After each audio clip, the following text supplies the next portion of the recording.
Guna mengoptimalkan pelayanan kepada masyarakat, Bupati Minahasa Utara Jone Ganda sidak mal pelayanan publik di atrium kantor Bupati. Pada inspeksi mendadak, Bupati mendapati masyarakat yang akan membuat BPJS sudah 2 hari belum dilayani. Petugas mal pelayanan publik Kamis tadi kaget. Tak disangka Bupati Minahasa Utara Jone Ganda akan melakukan inspeksi mendadak atau sidak, di mana Bupati langsung berdiskusi dengan masyarakat dan mendengarkan keluhan mereka, di mana dijelaskan sudah 2 hari membuat BPJS namun belum dilayani, dan petugas BPJS pada saat itu tidak ada di tempat.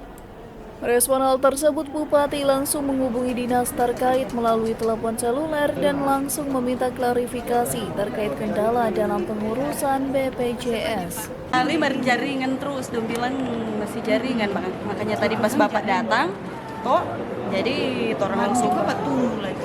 Kan tumpe waktu toh datang pulang datang balik dari sini suruh ke BPJS, dari BPJS lagi suruh kemari. Bupati pun menegaskan semua jenis pelayanan kepada masyarakat harus dipermudah serta minta pelayanan harus dimaksimalkan.